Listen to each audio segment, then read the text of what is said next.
Hi friends, welcome to our channel. நான் உங்கள் சந்தியா. நான் ஒரு கம்ப்யூட்டர் இன்ஸ்டியூஷனில் ஒர்க் பண்ணிகிட்ருக்கேன் அப்படின்றத ஏற்கனவே சொல்லிட்டேன். என்னுடைய எக்ஸ்பீரியன்ஸ் பற்றியும் நான் எடுக்கக்கூடிய கோர்சஸ் பற்றி தான் உங்கள்கிட்ட ஷேர் பண்ண போகிறேன். உங்களுக்கு சொல்லிக் கொடுக்க போகிற எல்லா கோர்ஸுக்குமே அரசு அங்கீகாரம் பெற்ற சர்டிஃபிகேட்டு தான் உங்களுக்கு ப்ரொவைட் பண்ண போகிறோம். என்னென்ன கோர்ஸ் ஃப்ரீயாக சொல்லித்தர போகிறோம் அப்படிங்கிறத நான் டிஸ்கிரிப்ஷன் பாக்ஸில் கொடுத்துருக்கேன். அதை பார்த்து தெரிஞ்சுக்கோங்க. நான் சொல்லித்தர கோர்ஸஸ்க்கு எந்த வித கட்டணமும் இல்லைங்க. எல்லாமே ஃப்ரீயாக தான் சொல்லிக் கொடுக்க போகிறேன். இந்த ஆப்பர்ச்சுனிட்டியை தவற விடாதீங்க. உங்களை மாதிரியே உங்களோட ஃப்ரெண்ட்ஸ் அண்ட் ரிலேஷன்ஸ் எல்லாருக்குமே இந்த வீடியோவை ஷேர் பண்ணி விடுங்க. ஏன்னா அவங்களுக்கு இது ரொம்ப யூஸ்ஃபுல்லாக இருக்கும். இப்போ தான் நம்ம சேனலை ஃபஸ்ட் டைம் பார்க்குறீங்க அப்படின்னா சப்ஸ்கிரைப் பண்ணிவிட்டு பாருங்கள். இப்போ நம்ம பார்க்குறது எம்எஸ் வேர்டில் ஷார்ட்கட் கீஸ் தான் பார்க்க போகிறோம். இந்த ஷார்ட்கட் கீஸ் எப்படி இருக்கும் அப்படிங்கிறத வாங்க பார்க்கலாம். ப்ரீவியஸ் கிளாஸ் பார்க்காதவங்க எல்லாருக்குமே நான் டிஸ்கிரிப்ஷன் பாக்ஸில் லிங்க் கொடுத்துருக்கேன். அந்த லிங்க்கை கிளிக் பண்ணி நீங்கள் ப்ரீவியஸ் கிளாஸ்லாம் பாருங்கள். உங்களுக்கு ரொம்ப அது யூஸ்ஃபுல்லாகவே இருக்கும். நான் ஃபஸ்ட்டு வேர்டு ஓப்பன் பண்ணிக்கிறேன். வேர்டு ஓப்பன் பண்ண உடனே இந்த மாதிரி பேஜில் நான் வந்து அந்த ஷார்ட்கட் கீஸ்லாம் நான் டைப் பண்ணி வச்சுருக்கேன். ஃபஸ்ட்டு அது என்னன்றதை பார்த்துட்டு இது எதுக்கெலாம் யூஸ் ஆகுது அப்படின்றத இதுக்கு அடுத்தடுத்ததில் பார்க்கலாம். ஃபஸ்ட்டு நம்ம பார்க்கக்கூடியது A to Z shortcut keys. Ctrl+A அப்படின்னா ஆல் செலக்ட், Ctrl+B அப்படின்னா போல்டு, Ctrl+C அப்படின்னா copy, Ctrl+D duplicate, Ctrl+E centre, Ctrl+F find, Ctrl+G go to, Ctrl+H replace, Ctrl+I italic, Ctrl+J justify, Ctrl+K அப்படின்னா ஹைபர்லிங்க், Ctrl+L அப்படிங்கிறது அலைன்மெண்ட் லெஃப்ட், Ctrl+M அப்படிங்கிறது hanging indent, Ctrl+N அப்படிங்கிறது new page, Ctrl+O அப்படிங்கிறது open, Ctrl+P print, Ctrl+Q space after paragraph, Ctrl+R align text right, Ctrl+S save, Ctrl+T left indent, Ctrl+U underline, Ctrl+V paste, Ctrl+W close, Ctrl+X cut, Ctrl+Y redo, Ctrl+Z undo. So இதெல்லாம் ஒவ்வொன்றுக்கும் நம்ம explanation பார்க்கலாம். இதுக்கு நம்ம explanation பார்க்குறதுக்கு first Ctrl+N கொடுத்து new document கொடுத்து போயிடலாம். இதில் எப்போதும் போல் ஈக்குவல் டு போட்டு ரேண்ட் அப்படின்னு கொடுத்துட்டு ஓப்பன் ப்ராக்கெட் க்ளோஸ் ப்ராக்கெட் கொடுத்துட்டு என்டர் கொடுத்துருங்க. இதில் 3 பேரா ஓப்பன் ஆகும். ஸோ இந்த 3 பேரா இன்சர்ட் ஆகும். இந்த 3 பேராவை நமக்கு செலக்ட் பண்ணி ஒர்க் பண்ணிக்கலாம். ஃபஸ்ட்டு செலக்ட் பண்ணி பார்க்க போகிறோம். அதுதான் ஃபஸ்ட்டு இருக்குது. Ctrl+A. Ctrl+A அப்படிங்கிறது ஆல் செலெக்ஷன். அட்டன் டயத்தில் நம்ம எத்தனை பேஜ் டைப் பண்ணி வச்சுருந்தாலும் அத்தனை பேஜுக்கும் நான் ஃபார்மேட் பண்ண போகிறேன், ஸ்டைல் பண்ண போகிறேன், இதை டிசைன் பண்ண போகிறேன், கலர் சேஞ்ச் பண்ண போகிறேன், அல்லது டெலிட் பண்ண போகிறேன் அப்படின்னு நீங்கள் நினச்சா கூட ஆல் செலெக்ஷன் கொடுத்துட்டு அட்டன் டயத்தில் அந்த வேலையை பார்த்துக்கலாம். அதுக்கு தான் Ctrl+A யூஸ் ஆகுது. அப்போ செலெக்ஷன் அப்படிங்கிறது முக்கியம். இப்போ Ctrl+A கொடுத்து செலக்ட் பண்ணியிருக்கேன். இப்போ நான் ஃபாண்ட்டோட சைஸை இன்க்ரீஸ் பண்ண போகிறேன். இன்க்ரீஸ் பண்ணுறதுக்கு நமக்கு ஷார்ட்கட் கீ என்ன அப்படின்னா கீபோர்டில் Ctrl+ க்ளோஸ் ப்ராக்கெட். இந்த க்ளோஸ் ப்ராக்கெட் அப்படிங்கிறது என்டர், பேக் ஸ்பேஸ் இந்த மாதிரி இதுக்கு பக்கத்தில் இருக்கும். அந்த க்ளோஸ் ப்ராக்கெட் நீங்கள் கொடுத்தீங்கன்னா சைஸ் வந்து இன்க்ரீஸ் ஆகிறத நீங்களே பார்ப்பீங்க. இப்போ ஒரு லைனுக்கும் இன்னொரு லைனுக்கும் நமக்கு லைன் ஸ்பேஸ் விடணும் அப்படின்னா கண்ட்ரோலை பிடிச்சிக்கிட்டே மேலே நம்பர்ஸ் இருக்கு இல்லையா, அந்த மேலே இருக்க நம்பர்ஸில் Ctrl+5 கொடுங்க. 1.5 லைன் ஸ்பேஸ் நமக்கு கிடைக்கும். 1.5 இல்லை எனக்கு 2 லைன் ஸ்பேஸ் வேணும் அப்படின்னா Ctrl+2 கொடுக்கலாம். இப்போ தான் எனக்கு லைன் ஸ்பேஸ் வித்தியாசம் தெரியுதுன்னா நீங்கள் இப்படியே விட்டுடலாம். சைஸை வந்து குறைக்கணும்னு நினச்சிங்கன்னா Ctrl+ ஓப்பன் ப்ராக்கெட். எவ்வளவு சின்னது பண்ண முடியுமோ அவ்வளவு சின்னது பண்ணிக்கலாம். நான் வந்து க்ளோஸ் ப்ராக்கெட் கொடுத்து நல்லா பெருசு பண்ணிக்கிறேன். இப்போ நம்ம செலெக்ஷன்லேயே, அதாவது ஒரு தடவை செலக்ட் பண்ணிவிட்டு செலெக்ஷன்லேயே இருக்கிறதுனால நான் என்ன சேஞ்ச் பண்ணாலும் சேஞ்ச் ஆகுது. ஓகே ஃப்ரெண்ட்ஸ், இப்போ நம்ம ஷார்ட்கட் லெட்டர் பார்க்கலாம். ஷார்ட்கட் லெட்டர் அப்படிங்கிறது ஃபஸ்ட்டு Ctrl+A ஆல் செலெக்ஷன் நான் ஃபஸ்ட்டு பார்த்தாச்சு. அதுக்கப்புறம் Ctrl+B அப்படின்னு சொல்லியிருக்கோம். Ctrl+Bனா போல்டுன்னு அர்த்தம். போல்டுனா லெட்டரை தடிப்பாக வச்சுக்கிறது. அப்போ அந்த லெட்டரை தடிப்பாக வச்சுக்கிறதுக்கு போல்டுக்கு ஷார்ட்கட் கீ என்ன அப்படின்னா Ctrl+B. அதுக்கப்புறம் Ctrl+C அப்படிங்கிறது காப்பி. காப்பி அப்படின்னா நம்ம இந்த 2 இதை செலக்ட் பண்ணிக்கிறேன். 2 லைன் மட்டும் செலக்ட் பண்ணுறேன்னு வச்சுக்கோங்களேன். இதை செலக்ட் பண்ணிவிட்டு காப்பி கொடுக்குறேன்னா Ctrl+C கொடுத்துட்டு எங்கே பேஸ்ட் பண்ண போகிறோமோ அங்கே வந்து எம்டி பிளேஸில் கர்சரை வச்சுட்டு அந்த இடத்துல நம்ம என்ன பண்ண போகிறோம், Ctrl+V கொடுக்க போகிறோம். பேஸ்ட் பண்ணுறதுக்கு ஷார்ட்கட் கீ என்னென்னா Ctrl+V. இப்போ Ctrl+C அப்படிங்கிறது எதுக்கு யூஸ் ஆகுது, காப்பி பண்ணுறதுக்கு யூஸ் ஆகுது. அதுக்கப்புறம் Ctrl+D. இப்போ இங்கே வச்சுட்டு நீங்கள் Ctrl+D கொடுத்தீங்க அப்படின்னா என்ன ஆகுதுன்னா ஃபாண்ட்டோட டீட்டெயில்ஸ் எல்லாமே வரும். ஃபாண்ட் அப்படிங்கிறது உங்களுக்கே தெரியும். போல்டு, இட்டாலிக், ஃபாண்ட்டோட சைஸு, மித்தபடி ஃபாண்ட்டோட கலர்ஸு அண்டர்லைன் பண்ணுறது இது எல்லா டீட்டெயில்ஸுமே இந்த இடத்துலையே நம்ம சேஞ்ச் பண்ணிக்கலாம். சேஞ்ச் பண்ணிட்டு ஓகே கொடுத்துக்கலாம். இதுக்கும் யூஸ் ஆகும். இல்லை அப்படின்னா இந்த இடத்துல நீங்கள் கிளிக் பண்ணிவிட்டு இன்சர்ட்டில் ஏதாவது ஒரு ஷேப்ஸ் நீங்கள் ட்ராக் பண்ணி பாருங்கள். இப்போ நான் ஒரு ஷேப்ஸ் ட்ராக் பண்ணுறேன்னு வச்சுக்கோங்க. இதே ஷேப்ஸ் எனக்கு இன்னொன்று வேணும் அப்படின்னா நீங்கள் Ctrl+D கொடுத்தீங்கன்னா டூப்ளிகேட்டாக வரும். இந்த மாதிரி கூட நீங்கள் என்ன பண்ணிக்கலாம், டூப்ளிகேட் லேயர் கொண்டு வரதுக்கு Ctrl+D யூஸ் பண்ணிக்கலாம். ஷேப்ஸ் வைஸாக போனோம்னா டூப்ளிகேட் லேயராக வரும். ஃபாண்ட் வைஸாக போனோம் அப்படின்னா ஃபாண்ட்டோட ஸ்டைலிஸ் எல்லாத்தையுமே அதிலே நம்ம மாற்றிக்கலாம். ஃபாண்ட்டோட சேஞ்சஸ் எல்லாம் அதிலே மாற்றிக்கலாம். ஓகே, Ctrl+D அப்படிங்கிறது என்னன்றதை பார்த்துட்டோம். இப்போ இந்த சிங்கிள் லைன் இருக்கு இல்லையா, இந்த சிங்கிள் லைனை நம்ம என்ன பண்ண போகிறோம், அலைன்மெண்ட் எனக்கு சென்டராக வரணும், இது வந்து ஹெட்டிங் ஆக்சுவலாக அப்படின்னு நம்ம நினச்சோன்னா இந்த இடத்த சென்டர் பண்ணுறதுக்கு நமக்கு கீபோர்டு மூலியமாக Ctrl+Eன்னு கொடுத்தீங்கன்னா இந்த மாதிரி சென்டராக வந்துடும். இது நம்ம ஹெட்டிங்கை மட்டும் பண்ணணுன்ற அவசியம் இல்லை. ஏதோ ஒரு பேராகிராஃபை கூட நீங்கள் சென்டர் அலைன்மெண்ட் பண்ணணும்னு நினச்சிங்கன்னா சென்டர் பண்ணிக்கலாம். Ctrl+F அப்படிங்கிறது இந்த நேவிகேஷன் பாக்ஸ் வரும். இந்த நேவிகேஷன் பாக்ஸில் பார்த்தீங்கன்னா நம்ம என்ன செலக்ட் பண்ணியிருந்தோமோ அந்த வேர்ட்ஸ்லாம் எந்தெந்த இடத்துல இருக்குது அப்படின்றத அது ஹைலைட் பண்ணி காட்டும். அதுக்காக யூஸ் பண்ணுவோம். ஆக்சுவலாக Ctrl+F அப்படிங்கிறது ஃபைண்ட் அண்ட் ரீப்ளேஸ். நம்ம ஆல்ரெடி இதுக்கு ப்ரீவியஸ் கிளாஸில் பார்த்துருக்கோம் இல்லையா, அந்த ஃபைண்டுக்கு தான் போய் நிற்கணும். இப்போ ஃபைண்ட் அப்படின்றது நமக்கு இங்கே ஒர்க் ஆகலைன்னா இந்த மாதிரி பாக்ஸ் வரணும். ஃபைண்ட் அப்படிங்கிறதுல எஃப்ன்றது நமக்கு என்ன ஆகணும்னா ஓப்பனிங்கில் இருக்கணும். அப்போ Ctrl+F அப்படிங்கிறது ஃபைண்ட் பாக்ஸ் வர்றதுக்கு. ஃபைண்ட் எதுக்காக நம்ம யூஸ் பண்ணியிருக்கோம், ஏற்கனவே நம்ம உள்ளே ஏதாவது ஒரு தப்பாக ஒரு வேர்ட் டைப் பண்ணியிருந்தோம் அப்படின்னா அந்த வேர்டை தேடி கண்டுபிடிக்கிறதுக்கு இந்த ஃபைண்ட் யூஸ் பண்ணுவோம்னு சொல்லியிருக்கோம். அதுக்கப்புறம் Ctrl+G அப்படின்னா கோ டு பேஜஸ் நம்ம ஆல்ரெடி பார்த்தது தான். நம்ம 100வது பேஜில் இருக்கோம் அப்படின்னா ஸ்ட்ரைட்டாக 40வது பேஜுக்கு போகணும், நம்ம வந்து ஸ்க்ரால் பார் மூவ் பண்ணாமல் ஸ்ட்ரைட்டாக போகணும் அப்படின்னா இந்த இடத்துல நீங்கள் 14 கொடுத்துட்டு கோ டூன்னு கொடுத்துட்டிங்கன்னா அது 40வது பேஜில் போய் நிற்கும். ஆனால் நான் இங்கே சிங்கிள் பேஜ் வச்சு தான் ஒர்க் பண்ணிகிட்டு இருக்கேன், அதனால எனக்கு 40வது பேஜுக்கெலாம் போகலை. நீங்கள் 40 பேஜ் இன்சர்ட் பண்ணி கூட ஒர்க் பண்ணி பாருங்கள், உங்களுக்கு கண்டிப்பாக டிஃப்ரெண்ட் தெரியும். சரி, ஓகே. Ctrl+G அப்படிங்கிறது கோ டு பேஜஸ். Ctrl+H அப்படிங்கிறது ரீப்ளேஸ். ஃபைண்டு அப்படின்றது என்னென்னா தேடி கண்டுபிடிக்கிற கூடிய வேலை ஃபைண்டோட வேலை. ரீப்ளேஸ் வந்து நம்ம புதுசாக என்ன வேர்டு கொடுத்து சேஞ்ச் பண்ண போகிறோமோ அதை இந்த ரீப்ளேஸ்ன்ற நம்ம அந்த பாக்ஸில் தான் கொடுப்போம். இதுவும் ப்ரீவியஸ் கிளாஸில் நம்ம நிறைய எடுத்திருக்கோம். இதனுடைய ஷார்ட்கட் கீஸ் மட்டும் தான் பார்க்குறதுனால நான் ஷார்ட்டாக சொல்லிட்டு இருக்கேன், சரிங்களா. Ctrl+H அப்படிங்கிறது ரீப்ளேஸ் அப்படின்றதுக்குரிய ஒரு ஷார்ட்கட் கீ. Ctrl+I அப்படிங்கிறது இப்போ இந்த ஃபஸ்ட்டு அந்த ஹெட்டிங்கை வந்து நான் செலக்ட் பண்ணிவிட்டு Ctrl+I கொடுக்குறேன். கொடுத்தா பாருங்கள் லெட்டர் வந்து சாய்வாக ஸ்டைலிஷாக இருக்கும். இது இட்டாலிக் அப்படின்னு அர்த்தம். Ctrl+I அப்படிங்கிறது இட்டாலிக், அது ஃபாண்ட்டோட ஸ்டைலை மாற்றுறது.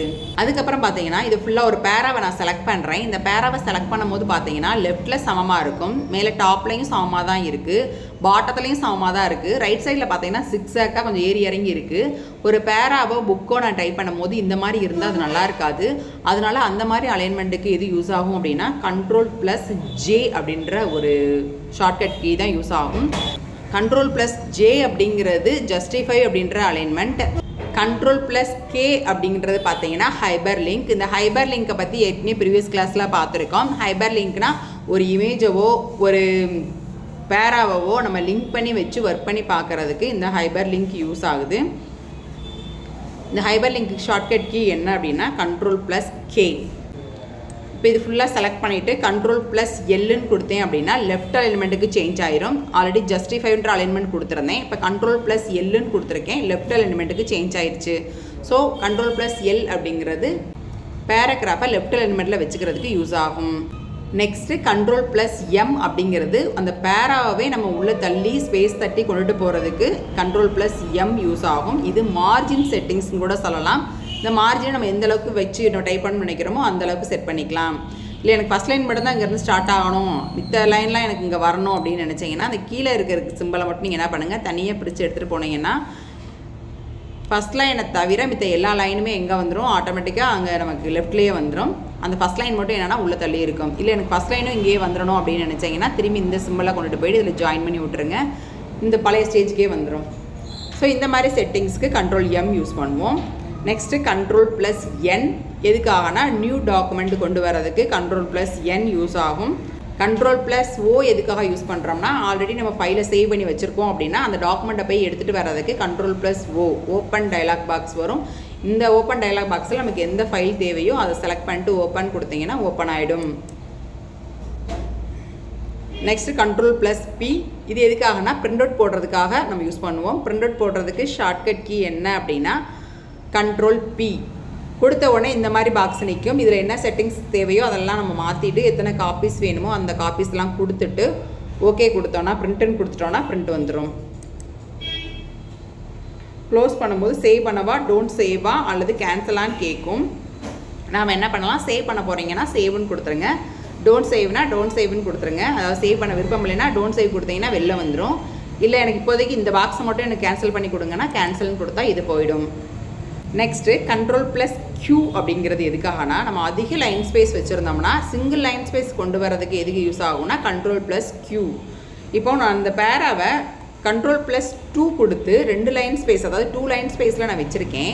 இந்த லைன் ஸ்பேஸை நான் எப்படி அது குறைக்குதுன்னு பாருங்கள். இப்போ நான் Ctrl+Q அப்படின்னு கொடுக்குறேன். பார்த்தீங்கன்னா அது சிங்கிள் லைன் ஸ்பேஸ்க்கு அதுவாகவே சேஞ்ச் பண்ணிடுது. அப்போது இந்த ஸ்பேஸை வந்து கம்மி பண்ணுறதுக்கு இந்த Ctrl+Q அப்படிங்கிறது யூஸ் ஆகும். Next Ctrl+R. Ctrl+R அப்படிங்கிறது ரைட் அலைன்மெண்ட். இந்த ரைட் அலைன்மெண்ட் எதுக்காக யூஸ் பண்ணுறோன்னா ரைட் சைடில் ஃபுல்லாக சமமாக இருக்கும், லெஃப்ட்டில் சிக்ஸாக்காக ஏறி இறங்கி இருக்கும். நம்ம எழுதும் போது கூட இந்த ஃபார்முலா இந்த அலைன்மெண்ட்டில் நம்ம எழுத மாட்டோம். இருந்தாலும் சில இடங்களில் சில நேரங்களில் ரைட் சைடில் சில பாக்ஸில் டைப் பண்ணும்போது இந்த அலைன்மெண்ட் யூஸ்ஃபுல்லாக இருக்கும். அதுக்காக தான் ரைட் அலைன்மெண்ட் நம்ம கொடுக்குறோம். அப்புறம் Ctrl+S. Ctrl+S அப்படிங்கிறது சேவ் டயலாக் பாக்ஸ் வரும். நம்ம புதுசாக ஒரு டாக்குமெண்ட் கிரியேட் பண்ணியிருக்கோம், புதுசாக ஒரு ஃபைலை ரெடி பண்ணியிருக்கோம்னா அந்த ஃபைல் நமக்கு பர்மனெண்ட்டாக தேவைப்படுதுன்னா Ctrl+S கொடுத்து சேவ் கொடுத்து வச்சுக்கலாம். அதுக்காக யூஸ் ஆகும். Next Ctrl+T. இந்த T அப்படிங்கிறது நமக்கு இண்டென்ட் சிம்பிள், அதாவது டேப் செட் பண்ணுற மாதிரி இது யூஸ் ஆகும். நமக்கு தேவைன்னா இந்த இது வச்சுக்கலாம். இல்லை அப்படின்னா நம்ம எப்போதும் போல் Ctrl+Z கொடுத்து பழைய ஸ்டேஜில் கொண்டாந்து வச்சுக்கோங்க. Next Ctrl+U. U அப்படிங்கிறது அண்டர்லைன் போடுறதுக்காக யூஸ் பண்ணுவோம். திருப்பி அந்த அண்டர்லைன் தேவையில்லை அப்படின்னா Ctrl+Uவை திரும்ப நீங்களோட ப்ரெஸ் பண்ணிங்கன்னா அது போயிடும். Next Ctrl+V. Ctrl+V எதுக்காக யூஸ் பண்ணுறோம் அப்படின்னா நம்ம எதை காப்பி பண்ணி வச்சுருக்கோமோ அதை பேஸ்ட் பண்ணுறதுக்கு யூஸ் ஆகும். காப்பி பண்ணதையும் நம்ம பேஸ்ட் பண்ணிக்கலாம், கட் பண்ணதையும் நம்ம பேஸ்ட் பண்ணிக்கலாம். ஸோ நம்ம கட் பண்ணாலும் காப்பி பண்ணாலும் பேஸ்ட் பண்ணுறதுக்கு யூஸ் பண்ணக்கூடியது எது அப்படின்னா Ctrl+V. Next Ctrl+W. இதை ப்ரெஸ் பண்ண உடனே இந்த விண்டோ வந்து க்ளோஸ் பண்ணவான்னு கேட்கும். க்ளோஸ் பண்ண போகிறதுக்கு முன்னாடி நான் ஆல்ரெடி டாக்குமெண்ட்டை சேவ் பண்ணி வச்சுட்டு Ctrl+W கொடுத்தேன்னா அந்த டாக்குமெண்ட் க்ளோஸ் ஆகி வெளில வந்துடும். நான் சேவ் பண்ணலைன்றதுனால Ctrl+Wன்னு கொடுத்த உடனே அது என்ன கேட்குதுன்னா இந்த டாக்குமெண்ட்டை நீங்கள் சேவ் பண்ணுறீங்களா இல்லை வேண்டாமான்னு கேட்குது. நான் வேண்டான்னு சொல்லிட்டேன்னா இதை விட்டு வெளில வந்துடும். ஸோ இந்த டாக்குமெண்ட்டை இங்கே மேலே போய் நம்ம க்ளோஸ் கொடுப்போம் இல்லையா, இதுக்கு பதிலாக நம்ம என்ன பண்ணலான்னா Ctrl+W கொடுத்தா கூட விண்டோவை நம்ம க்ளோஸ் பண்ணிக்கிற முடியும். Next Ctrl+X. Ctrl+X அப்படிங்கிறது உங்களுக்கு தெரியும், கட் பண்ணுறது. இப்போ இந்த இடத்துல இருக்க ஒரு விஷயத்தை நான் கட் பண்ணுறேன் அப்படின்னா Ctrl+Xன்னு கொடுத்துட்டா கட் ஆயிரும். எந்த இடத்துல தேவையோ அந்த இடத்துல போய் நீங்கள் Ctrl+V கொடுத்தீங்கன்னா பேஸ்ட் ஆயிரும். ஸோ எத்தனை வேணாலும் பேஸ்ட் பண்ணிக்கலாம். ஸோ கட் பண்ணிவிட்டு பேஸ்ட் கொடுக்கலாம், காப்பி பண்ணியும் பேஸ்ட் கொடுக்கலாம். கட்டுனா எங்கே கட் பண்ணுறோமோ அங்கே இருக்காது, எங்கே பேஸ்ட் பண்ணுறோமோ அங்கே தான் பேஸ்ட் ஆகும். காப்பி அப்படின்னா காப்பி பண்ண இடத்துலையும் இருக்கும், எங்கே பேஸ்ட் பண்ண போகிறோமோ பேஸ்ட் பண்ணுற இடத்துலையும் இருக்கும். கட்டுனா shortcut key Ctrl+X, காப்பினா Ctrl+C, paste பண்ணுறதுக்கு Ctrl+B. Ctrl+Y அப்படிங்கிறது அடுத்தடுத்த ஸ்டேஜில் என்ன இருக்கோ அந்த அடுத்தடுத்த ஸ்டேஜுக்கு போகிறதுக்கு Ctrl+Y கொடுக்கலாம். Ctrl+Z அப்படின்னா அண்டுன்னு அர்த்தம். இது எதுக்காகனா பிந்தைய, அதாவது இதுக்கு முந்தைய ஸ்டேஜுக்கு போகிறதுக்கு, நம்ம இதுக்கு முன்னாடி எந்த இடத்துல இருந்தோமோ அந்த ஸ்டேஜுக்கு போகிறதுக்கு Ctrl+Z கொடுத்து நம்ம கொண்டு போய்க்கலாம். ஓகே, லெட்டரில் ஷார்ட்கட் கீ எல்லாமே பார்த்துட்டோம். இப்போ பார்த்தீங்கன்னா ஒரு இதை செலக்ட் பண்ணுறது நம்ம மவுஸால் தான் செலக்ட் பண்ணுறோம். இப்போ 2 லைன் மட்டும் வேணும், கர்சர் இருக்கிறதுலேருந்து எனக்கு 2 லைன் மட்டும் தான் செலக்ட் பண்ணணும், அது மவுஸ் இல்லாமல் செலக்ட் பண்ணணும் அப்படின்னா எப்படி பண்ணணும்னா எப்போதும் போல் நம்ம இந்த ஆரோ இருக்கும், அதாவது கீபோர்டில் ஒரு 4 ஆரோஸ் இருக்கும். இந்த ஆரோ கீ யூஸ் பண்ணி நம்ம செலக்ட் பண்ணிக்கலாம். எப்படின்னா ஷிஃப்ட் கீ பிடிச்சேன் ரைட் சைட் இந்த மாதிரி கிளிக் பண்ணுங்கள். இந்த மாதிரி ப்ரெஸ் பண்ண இந்த மாதிரி செலக்ட் ஆகிட்டே இருக்கும். ஃபுல்லாக ஃபஸ்ட் லைனை செலக்ட் பண்ணிவிட்டு அதுக்கப்புறம் ஷிஃப்ட் பிடிச்சி கீழே, அதாவது டவுன் ஆரோ இருக்கு இல்லையா, அந்த டவுன் ஆரோவை இந்த மாதிரி செலக்ட் பண்ணுங்கள். செலக்ட் பண்ண உடனே இந்த மாதிரி செலக்ட் ஆகும். இது ஃபுல்லாமே செலக்ட் பண்ணிவிட்டு நீங்கள் இதுக்கப்புறம் கட் பண்ணியோ காப்பி பண்ணியோ பேஸ்ட் பண்ணியோ நீங்கள் பார்த்துக்கலாம். அப்போ செலெக்ஷன் மெத்தட் அப்படிங்கிறது ஷிஃப்ட் பிடிச்சிட்டே 4 ஆரோவில் எந்த பக்கம் நீங்கள் போகணும்னு நினைக்கிறீங்களோ அந்த ஆரோவை ப்ரெஸ் பண்ணிங்கன்னா அந்த பக்கம் செலக்ட் ஆகும். செலக்ட் பண்ணி நீங்கள் என்ன சேஞ்ச் பண்ணணும்னு நினைக்கிறீங்களோ அதை நீங்கள் சேஞ்ச் பண்ணிக்கலாம். இப்போ ஒரு பேராவை நம்ம என்னெல்லாம் சேஞ்ச் பண்ணணும்னு நம்ம பார்த்தோம். இப்போ நம்ம செலக்ட் பண்ணுறோம், செலக்ட் பண்ணுறதுக்கு இந்த மாதிரி செலக்ட் பண்ணிட்டோம். செலக்ட் பண்ணி முடிச்சுட்டு இந்த பேராவை என்னெல்லாம் மாற்றணும்னு பார்த்தோம் அப்படின்னா ஃபாண்டோட சைஸை ஃபஸ்ட்டு இன்க்ரீஸ் பண்ணலான்னு பார்த்தோம். அதுக்கு க்ளோஸ் ப்ராக்கெட்டை கொடுத்தோன்னா இன்க்ரீஸ் ஆகும். குறைக்கணும் அப்படின்னா நமக்கு ஓப்பன் ப்ராக்கெட்டை கொடுத்தோன்னா குறையும். போல்டு வைக்கணும்னா வச்சுக்கலாம். ஏற்கனவே போல்டு இருந்துச்சு அப்படின்னா திருப்பி Ctrl+B கொடுக்கும்போது பார்த்தீங்கன்னா இந்த மாதிரி ஸ்டேஜில் இருக்கும். அதாவது போல்டு இருந்தால் போல்டுலேருந்து ரிலீஃப் ஆயிரும், இல்லை நமக்கு நார்மலாக இருக்குன்னா நம்ம போல்டு வரும். ஸோ அதனால் கண்ட்ரோல் பி கொடுத்துக்கோங்க. அதுக்கப்புறம் லைன் ஸ்பேஸ் சேஞ்ச் பண்ணுறதுக்கு 1.5 லைன் ஸ்பேஸ் நான் எத்தனை கொடுத்துருக்கேன், நான் 1.2 கொடுக்குறேன். அதுக்கான கண்ட்ரோல் +2 கொடுத்தீங்க அப்படின்னா இந்த மாதிரி லைன் ஸ்பேஸ் இன்க்ரீஸ் பண்ணிக்கலாம். ஒரு பேராவை நம்ம ஜஸ்டிஃபை அலைன்மெண்ட் கொடுக்கறதுக்கு கண்ட்ரோல் +J கொடுக்கலாம். இப்போ இன்டென்ட் சிம்பிள், அதாவது கொஞ்சம் ஒரு பேரா கொஞ்சம் தள்ளி வரணும் அப்படின்னா கண்ட்ரோல் +M கொடுத்தீங்கன்னா இந்த மாதிரி போயிடும். நம்ம திரும்பி பழைய ஸ்டேஜுக்கு வர்றதுக்கு கண்ட்ரோல் +Z கொடுத்துக்கலாம். கட் பண்ணணும், காப்பி பண்ணணும், பேஸ்ட் பண்ணணும். இப்போ இதுவரை நான் சொல்லிக் கொடுத்த ஷார்ட்கட் கீஸ் எல்லாமே நீங்கள் ஒர்க் அவுட் பண்ணி பாருங்கள். இந்த கிளாஸில் உங்களுக்கு ஏதாவது டவுட் இருந்துச்சு அப்படின்னா கமெண்ட் செக்ஷனில் கேளுங்க, கண்டிப்பாக நான் ரிப்ளை பண்ணுறேன். இந்த வீடியோ உங்களுக்கு ரொம்ப யூஸ்ஃபுல்லாக இருந்துச்சுன்னா லைக் பண்ணுங்கள், ஷேர் பண்ணுங்கள், மறக்காமல் சப்ஸ்கிரைப் பண்ணிடுங்க. தேங்க்யூ ஃபார் வாட்சிங்.